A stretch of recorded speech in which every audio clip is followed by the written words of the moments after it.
Zee 24 तास एक पाऊल पुढे। राज्यात दुष्काळाची भीषण परिस्थिती निर्माण झाली आहे। गावात पाणी नसलं तरी या दुष्काळानं मात्र मराठवाड्यातल्या शेतकऱ्यांच्या डोळ्यात पाणी आणलंय। दुष्काळासाठी सरकारी मदत जाहीर झाली आहे खरी, मात्र ती काही शेतकऱ्यांपर्यंत अजून पोहोचलेली नाहीये। त्यामुळे शेतकऱ्यांचं जगणं असह्य झालंय। महत्त्वाची बातमी येते, शेतकरी देशोधडीला लागले आहेत।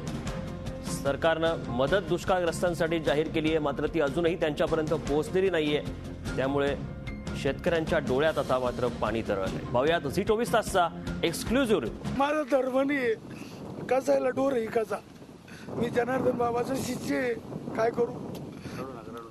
मला लगे अंतच नाही राहायला पडलं, बस आपलं संपलं आता। एक रोज राखेल घेऊन मरून जा वाटत मला। खरंच दुष्काळानं राज्यातल्या शेतकऱ्याचं जगणं असह्य केलंय।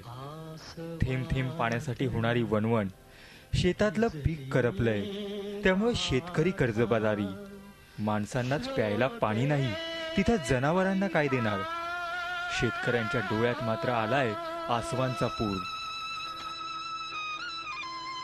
औरंगाबादच्या खुलताबाद तालुक्यातल्या सांडू जाधव यांची ही करुण कहाणी। 15 एकर शेती, 8 विहिरी, 22 गाई, 6 बैल आणि 8 म्हशी। दिसायला सधन शेतकरी, मात्र दुष्काळानं कणात मोडलाय। विहिरी कोरड्या ठाक, पिकं करपलीत।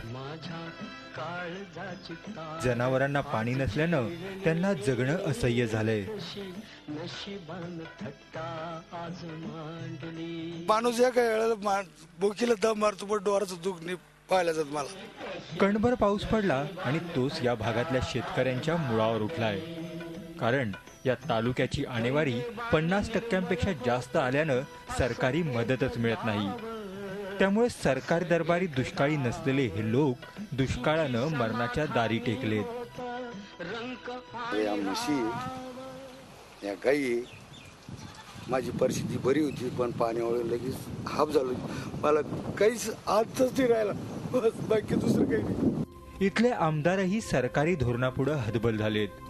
जुनी पद्धत आपली आणेवाऱ्याची आणायची आणि ती विनाकारणच्या शेतकऱ्यावर लादून फक्त आपण म्हणजे आपले हात काढून घ्यायचे कसे त्या आणेवारीच्या नावाखाली, हा सरकारचा प्रयोग आहे, तो अगदी चुकीचा आहे। यंदाच्या दुष्काळानं पिढ्यानपिढ्या उद्ध्वस्त करण्यास सुरुवात केली आहे। सरकारी मदत कागदावर जाहीर झाली खरी, पण ती अजून पोहोचलीच नाही। अधिकारी सरकारकडे बोट दाखवतायत, यात भरडला जातोय तो मात्र शेतकरी। झी 24 ताससाठी विशाल करोळे, औरंगाबाद। या संदर्भात बोलण्यासाठी आपल्यासोबत आहेत आमचे प्रतिनिधी विशाल करोळे औरंगाबादहून। विशाल, शेतकऱ्यांचं जगणं किती कठीण झालंय आपण पाहिलं, का नेमकी मदत पोहोचू शकलेली नाही त्यांच्यापर्यंत? कशी नशिबानं थट्टा आज मांडली, हे वाक्य समर्पक आहे शेतकऱ्यांची दुर्दशा दाखवायला।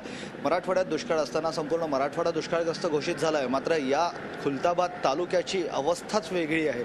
या तालुक्याची आणेवारी 55 पैसे आली आहे। दुष्काळ 50 पैशापेक्षा आणेवारी कमी असला तर जाहीर केला जातो, मात्र फक्त 5 पैसे आणेवारी जास्त असल्यामुळे या तालुक्यातील एकाही शेतकऱ्याला आता दुष्काळ मदत निधी मिळत नाही किंवा सरकारकडून कुठली मदत मिळत नाही।